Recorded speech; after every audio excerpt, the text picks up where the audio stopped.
सबै दलहरूले यो देशको विकास गर्नलाई नि पक्ष र प्रतिपक्षको रूपमा यो देशलाई निकास दिन सक्ने स्थिति चाहिँ मैले अहिले देखेको छैन। किनभने हामी अन्डर डेभलपिङ स्थितिमा छौँ।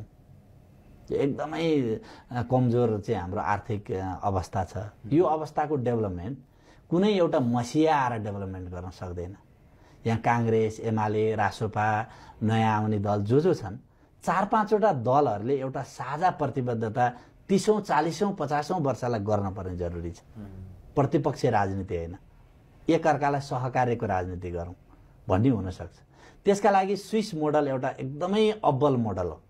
समावेशिताको अभ्यास गरेको स्विस मोडालिटी, जसले 1 वर्षको लागि मात्रै सङ्घीय परिषदको प्रमुख जसलाई राष्ट्रपतिको रूपमा लिइन्छ त्यो छान्दछ र त्यो छान्नको निमित्त उसले संसदले छानेका प्रधानमन्त्रीहरूले चाहिँ त्यो छान्ने प्रणाली छ र त्यहाँ दलहरू मूलत प्रतिपक्ष हुँदैनन्।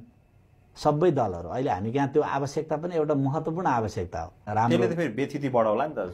व्यथिति बढाउँदैन। व्यथिति किन बढाउँदैन भने त्यसलाई जब सबै मान्छेले एउटा साझा लक्ष्य बनाउँछन्, त्यो लक्ष्यमा हिँड्छन् भने त्यहाँ कहाँ व्यथिति हुन्छ। त उदाहरणका लागि हामी 10 वर्ष गलत नियत राख्नेहरूलाई कसले खबरदारी गर्ने त?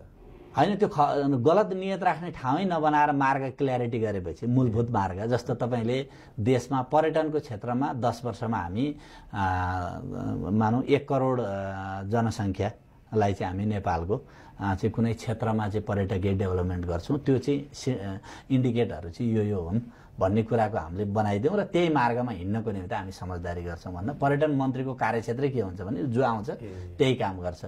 एग्रिकल्चरमा हामी 4 वर्षमा हामी पूर्ण आत्मनिर्भर हुन्छौँ। यो क्षेत्र चाहिँ हाम्रो चाहिँ मा हामी आत्मनिर्भर हुन्छौँ। त्यही मेकानिजम हामी सुदृढ गर्छौँ। जुन मेकानिजम छ त्यो खारेज गरिदिन्छौँ, जुन हाम्रो नयाँ छ त्यसलाई बनाउँछौँ। हाम्रो यो मोडलमा जान्छौँ। हामी यति वर्षसम्म हामी साझा ढङ्गले यो काम गर्छौँ। जलविद्युतको क्षेत्रमा हामी 50,000 मेगावाट बिजुली हामी 20 वर्षमा निकाल्छौँ। त्यो निकाल्नको निमित्त यो इन्डिकेसनमा हामी चाहिँ कम्पलसरी काम गर्छौँ र हामी हाइवे यस्तो बनाउँछौँ, यति बनाउँछौँ, हामी यति लाख किलोमिटर चाहिँ हामी यो चाहिँ पिच गर्छौँ। यो पिच गर्नको निम्ति हाम्रो साधन स्रोत यो हो। यसो गर्दाखेरि त्यसले फेरि हामीलाई बेनिफिट पनि दिन्छ भन्ने मोडालिटी। यस्ता मोडालिटीमा हामी चाहिँ साझा सहमति गरौँ, त्यही मार्गमा हिँडौँ भनेपछि त यो हाम्रा साझा एजेन्डा भयो। अब यदि त्यसलाई हल गर्नको निम्ति हामीले ल्याउनु पर्ने अर्को मोडालिटी भनेको पूर्ण समानुपातिक चुनाव प्रणाली पनि त्योसँग जोडिएको कुरा हो, जसले हामीलाई त्यहाँ अथाह खर्च गर्ने मोडालिटीबाट हामी फेरि बाहिर हुन्छौँ। हामीले देशलाई नै एउटा निर्वाचन क्षेत्र बनाएर दलहरूमा अथवा चाहिँ हामीले अहिले जे समानुपातिक चाहिँ विभाजन गरेका छौँ त्यो विभाजन हामीले बनाइदिएर दलभित्र प्रतिस्पर्धा र त्यसको चाहिँ नम्बरिङ हुने व्यवस्थालाई अलिक कानुनी ढङ्गले म्यानेज गर्न सक्यौँ भने त्यहाँ फेरि हाम्रो पर्सनल प्रतिस्पर्धा हुँदैन, आदर्शको प्रतिस्पर्धा हुन्छ, आइडियोलोजीको प्रतिस्पर्धा हुन्छ। ती सारा चिजलाई हामीले केन्द्रीकरण गर्न सक्यौँ भने हामी दलहरूमा पनि यस्तो चिजमा जाँदैनौँ कि हामी एकअर्कालाई खतम पारौँ भन्नेमा हुँदैन। किनभने हाम्रो देश विकासको आइडियोलोजी हाम्रो साझा हुन्छ नि त, त्यो साझा उसमा हिँडौँ भन्ने कुराको एउटा मोडल चाहिँ हामीले बहस गर्नुपर्ने यो मोडल पनि हुनसक्छ। तर चाहिँ जे मोडल भए पनि हामीले एकदमै तीव्र बहसमा जानुपर्ने जरुरी छ।